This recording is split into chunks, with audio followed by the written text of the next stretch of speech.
దాదాపుగా చంద్రబాబు నాయుడు గారి ప్రభుత్వం మొత్తం చూస్తే 18 నెలల కాలంలో దాదాపుగా 16 సార్లు కరువు వల్లనో లేకపోతే వరదల వల్లనో అతివృష్టో అనావృష్టో రైతులు నష్టపోయిన పరిస్థితులు, ఇన్పుట్ సబ్సిడీ ఇవ్వాల్సిన ఆవశ్యకత కలిగిన పరిస్థితులు. ఈ 18 నెలలలో 16 సార్లు అటువంటి పరిస్థితులు ఉత్పన్నమైతే, ఇన్పుట్ సబ్సిడీ చంద్రబాబు నాయుడు గారు ఇవ్వాల్సిన అవసరం ఉన్న పరిస్థితులు ఉత్పన్నమైతే, చంద్రబాబు నాయుడు గారి 18 నెలల్లో రైతులకు చేసింది ఏమిటి అంటే బోర్డు సున్నా. నిన్న జరిగిన తుఫాను కూడా లెక్కేసుకుంటే ఇన్పుట్ సబ్సిడీనే దాదాపుగా 1100 కోట్ల పై చిలుకు రైతులకు ఇవ్వాల్సిన input subsidy first of all లెక్కలు తగ్గించి చూపిస్తా ఉన్నారు. రైతులకు రైతులకు ఇవ్వాల్సి వస్తుందేమో అని చెప్పి కనీసం ఆ తగ్గించిన లెక్కలైనా కూడా కనీసం ఇస్తా ఉన్నారు అని అంటే అది కూడా ఇవ్వని పరిస్థితి, ఎగరగొట్టిన పరిస్థితి. రైతులకు ఒక హక్కుగా ఇటువంటి విపత్కర పరిస్థితులు ఏదైనా వచ్చినప్పుడు, కరువులు వచ్చినా, వరదలు వచ్చినా, ఇంకొకటి వచ్చినా ఒకవైపున ఇన్పుట్ సబ్సిడీ ఇవ్వాల్సింది ఎగరగొడతా ఉన్నారు. సీజన్ ముగిసేలోగానే ఇవ్వాల్సిన ఇన్పుట్ సబ్సిడీని ఎగరగొడతా ఉన్నారు.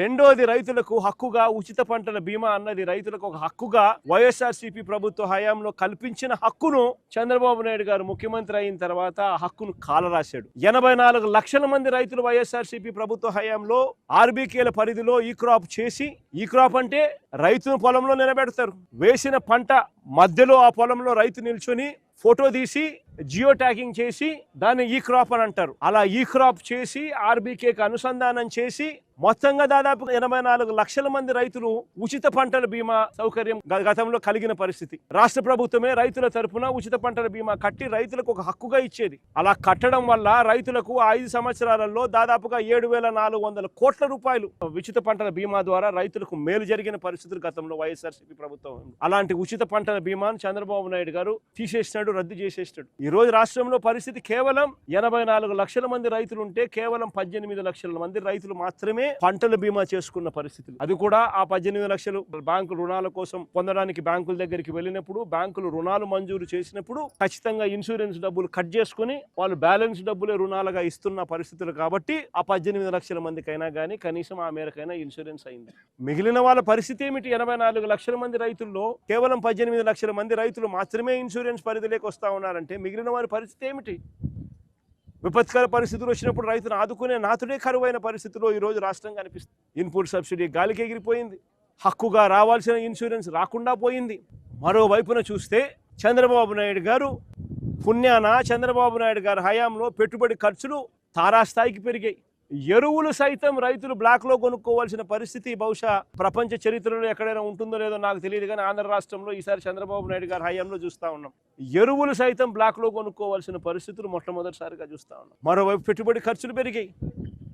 మరోవైపు చూస్తే రైతులకు పంట వేసే సమయంలో రైతుకు తోడుగా ఉంటూ, రైతు భరోసాగా, రైతును ఆదుకుంటూ, పెట్టుబడికి సహాయంగా వైఎస్ఆర్సీపీ ప్రభుత్వ హయాంలో 13,500 రూపాయలు ప్రతి రైతుకు ఇస్తూ, రైతు పంట వేసే సమయంలో పెట్టుబడికి సహాయంగా ఆ డబ్బులు ఇస్తూ, క్రమం తప్పకుండా ఆ డబ్బులు పంట వేసే సమయంలో ఖచ్చితంగా ఖరీఫ్ మొదలయ్యే సమయంలో మే జూన్లోనే 7,500, మళ్ళీ పంట కోసే సమయంలో అక్టోబర్లో మరో 4,000 రూపాయలు, మళ్ళీ సంక్రాంతికి మరో 2,000 రూపాయలు, క్రమం తప్పకుండా 5,500 పంట కోసే సమయంలో, క్రమం తప్పకుండా 13,500 రూపాయలు క్రమం తప్పకుండా ఇచ్చే పరిస్థితి మన ప్రభుత్వ హయాంలో ఉంటే, ఈ పెద్ద మనిషి చంద్రబాబు నాయుడు గారు అన్నదాత సుఖీభవ అని రైతు భరోసా ఇచ్చేది ఎగరగొట్టి, అన్నదాత సుఖీభవ అన్నది పిఎం కిసాన్ కు సంబంధం లేకుండా అన్నదాత సుఖీభవ పేరుతో ప్రతి రైతుకు 20,000 ఇస్తానన్నాడు. ఒక సంవత్సరం దాటి ఫస్ట్ ఇయర్ 20,000 ఎగరగొట్టేశాడు. రెండో సంవత్సరం మళ్ళా 20,000 ఇవ్వాలా. ఈ 2 ఏళ్లు కలిపి 40,000 ఇవ్వాల్సిన చోట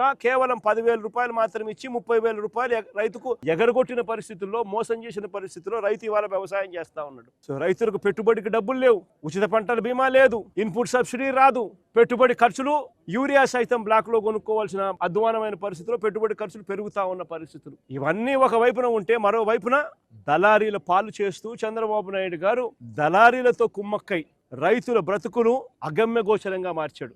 ఏ పంటకు చంద్రబాబు నాయుడు గారి హయాంలో గిట్టుబాటు ధర రాని పరిస్థితి. చంద్రబాబు నాయుడు గారి హయాంలో ఏ పంటకు కూడా గిట్టుబాటు ధర రాని పరిస్థితి. గత ఏడాది ధాన్యం, కందులు, మినుములు, పెసలు, సజ్జలు, మిర్చి, పొగాకు, ఉల్లి, టొమాటో, కొక్కో, చీని, మామిడి ఇలా ఏ పంట చూసినా గత సంవత్సరం రైతులకు గిట్టుబాటు ధరలు రాని పరిస్థితి అయితే ఈ ఏడాది మళ్ళీ ధాన్యంతో సహా అరటి, మొక్కజొన్న, పత్తి, కొబ్బరి, వేరుశెనగ ఇలా ఏ పంటకు కూడా మళ్ళీ ఈ సంవత్సరం కూడా గిట్టుబాటు ధరలు రాని పరిస్థితి. గతంలో ఇలాంటి పరిస్థితి ఎప్పుడూ లేదు. ఆర్బీకే పరిధిలో ఈ క్రాప్ చేసి, జియో ట్యాగింగ్ చేసి, ఈ క్రాప్ చేసి ఆర్బీకే పరిధిలో ఒక పోస్టర్ పెట్టేవాళ్ళం వైఎస్ఆర్సీపీ ప్రభుత్వ హయాంలో.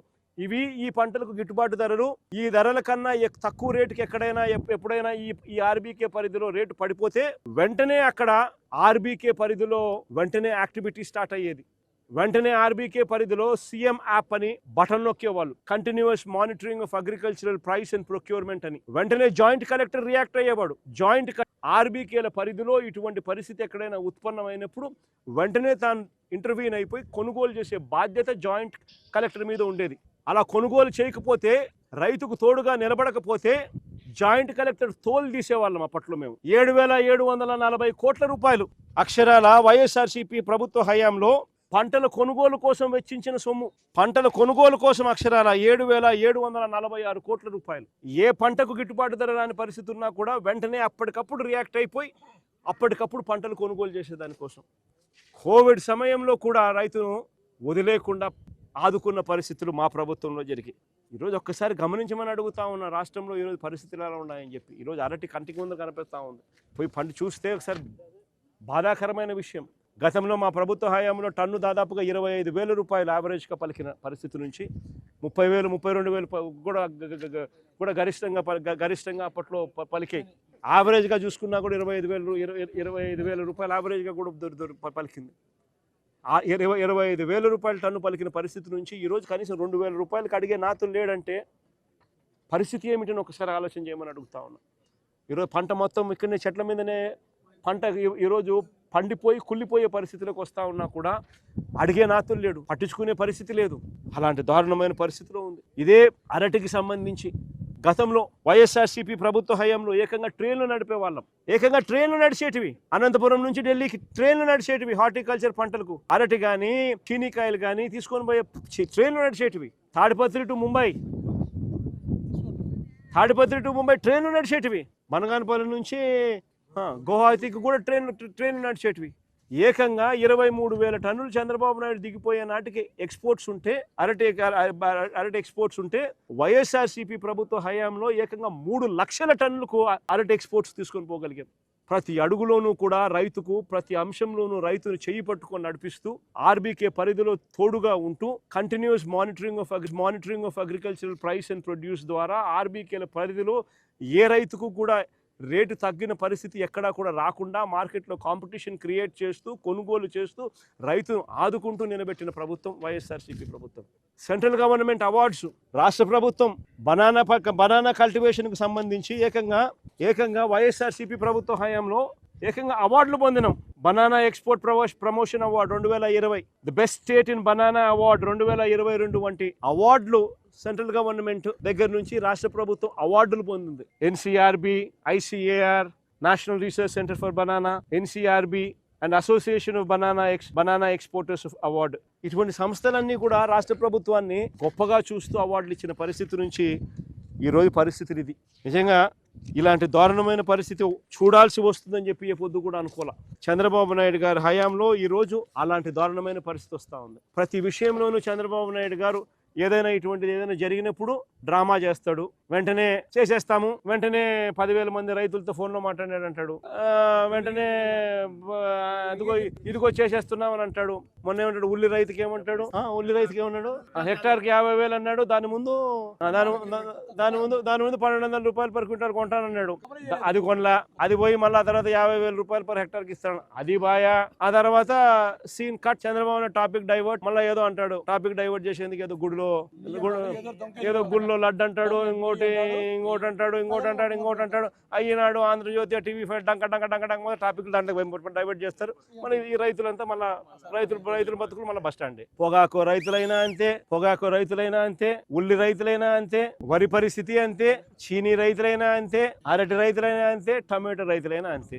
అసలు ఏ పంటలకు కూడా గిట్టుబాటు ధర రాకపోయినా కానీ ఆ ఈనాడు, ఆ ఆంధ్రజ్యోతి, ఆ టీవీ5, ఆ దొంగల ముఠ వీళ్ళంతా కలిసి రాష్ట్రాన్ని లూటీ చేస్తారు. లూటీ చేసిన సొమ్ముని వీళ్ళంతా కలిసి పంచుకుంటారు కాబట్టి చంద్రబాబు నాయుడు ఏం చేసినా కానీ డంకా డబ్బా కొట్టడం, టాపిక్ డైవర్ట్ చేయడం. నిజంగా చంద్రబాబు నాయుడు గారు గట్టిగా చెప్తా ఉన్నాం, అయ్యా చంద్రబాబు నాయుడు గారు, నువ్వు గన పట్టించుకునే కార్యక్రమం చేయకపోతే త్వరలోనే రైతుల తరపున మరో గొప్ప ఉద్యమం మళ్ళా జరుగుతుంది. ఇప్పటికే ఫీజు రీయింబర్స్మెంట్ అందక పిల్లలు కూడా అగసాట్లు పడతా ఉన్నారు. వాళ్ళ తరపున కూడా పోరాటం చేసే పరిస్థితులు దాదాపుగా ఫీజు రీయింబర్స్మెంట్ డిసెంబర్కి వస్తే 8 క్వార్టర్స్ ఫీజులు కూడా ఇవ్వాల.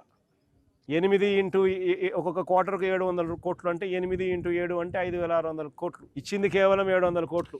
దాదాపుగా 4,900 కోట్లు ఫీజు రీయింబర్స్మెంట్ బకాయిలు, మరో 2,200 కోట్లు వసతి దీవెన బకాయిలు. ప్రతి ఏప్రిల్ 2024, ఏప్రిల్ 2025లో ఇవ్వాల్సిన వసతి దీవెన బకాయిలు రెండు కలిపితే దాదాపుగా 6,000 చిల్లర కోట్ల రూపాయలు. పట్టించుకునే నాతుడు లేడు. రైతుల పరిస్థితి చూస్తే ఇట్టుంది. Super 6, Super 7 గాలికి ఎగిరిపోయి ఇట్లాంటి అక్కచెల్లెమ్మల పరిస్థితి చూస్తే, ఇటువంటి పిల్లల పరిస్థితి చూస్తే ఇంకా దయనీయంగా ఉంది. ఏమన్నాడు? ఇట్లా 18 ఏళ్ళ నుండి నా అక్కచెల్లెమ్మ చూసి ఏమన్నాడు?